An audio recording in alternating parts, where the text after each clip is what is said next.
Mike's done is a great thing, to be honest, and I think, you know, it all helps getting the message across that we want Tom Hicks out of our club. For me personally, I just want Tom Hicks to see this and have a change of heart. You know, if he knows that everybody around him, if you go 1 or 2 ripples away from him and his family, if he knows everybody associated to him is going to watch this video, which they are, that he loses a bit of will to hang on to the club. And if we do that, fuck, we'll have achieved something. Talk on the terraces now is not about who's playing where or who will be playing next week. It's about money and how much the club owes and how much debt these people have got us into. If you look at the Spirit of Shankly's campaign against the Americans, you know, it's been like, it's at the forefront. It's, you know, to me, it's the vanguard of Liverpool fans. Yeah. And I'd say that they've done a tremendous job in terms of highlighting it in the media, in terms of keeping the pressure up.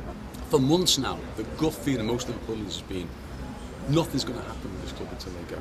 You know, we are just stuck in their rut. And, you know, so many fans I was speaking to say, we'd take a 9-point job. We'd take relegation. We just want them out. They can't see a future. So I think, you know, it's all come together, hasn't it? Because it is one of the same thing. It is the fact that we haven't spent no money in 4 transfer windows, which is to do with the fact that we're in the position we're in. You can't get more in your face than this, you know what I mean? You know, everyone's, you know, you're getting everyone who you can, you know, to stand in front of a camera and tell these people don't want to be at the football club no more. It could be easy to be flippant about it and making a gag about it, but it's not. That means that I'm getting something out of it and I don't want anything out of it. You know, you just want the club back. If you want to make a point, be serious about it, because this is a serious issue. I don't want to go on and say something funny that some fat yank might laugh. then they go, oh look, they're only having a giggle. It's not important. It is important.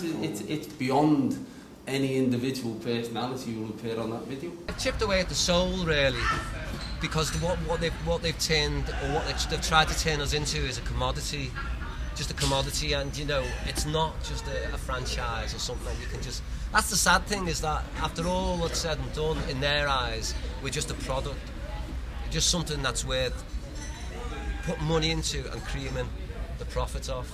It's not a business, and anybody tries to make it a business fails. The sport fails, and that's what the passion is, not in how much money is this club making. The passion is standing, or sitting now, in the terraces, and it's the game. And, you know, if we lose sight of that, you might say, well, close it down and turn it into a carpet factory. It must stay a sport, and it must stay a sport of the people. I don't know what they expected when they came to Liverpool, whether it was a cash cow just to get money and make money. You know, this is, you know, fans have been, generations have been coming here supporting it. It's been passed down to father, son, and now they've come along and they could destroy this. You see people like him and you wonder why in this life people like that exist. Obviously The real pressure is the fact that you can get in touch with the financial institutions and say, look, if this happens, if you refinance again, you know, the gloves are off, basically. You know, the fans will be calling for boycotts of certain things. You know. I think it's got to that stage. It's taken 2 years of us telling people what the doomsday scenario could be, and it's actually now staring people in the face. We've all got to start pulling together, making sure that we get this through now.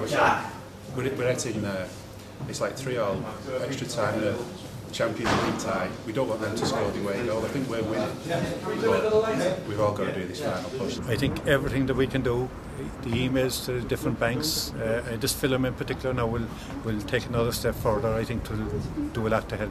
We know it's changed. The days have gone where you could just go, you could decide to go to the game on the day with your mates.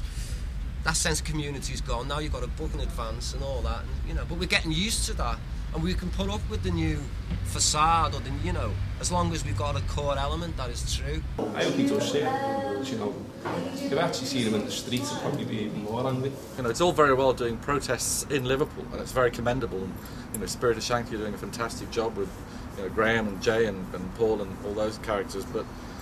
Unfortunately, Tom Hicks doesn't give a fuck. It'd be easy to say, look, why don't you just fuck off? But in reality, I just want to say, give it up, lads. Just, you know, you've had your go. It didn't work out.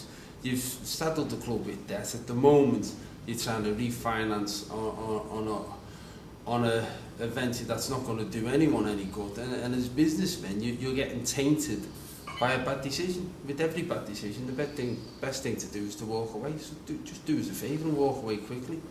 You know, we're all pissed off. It's time just to say, look, enough's enough. You're not going to make any money out of us, and you're losing more the longer it lasts.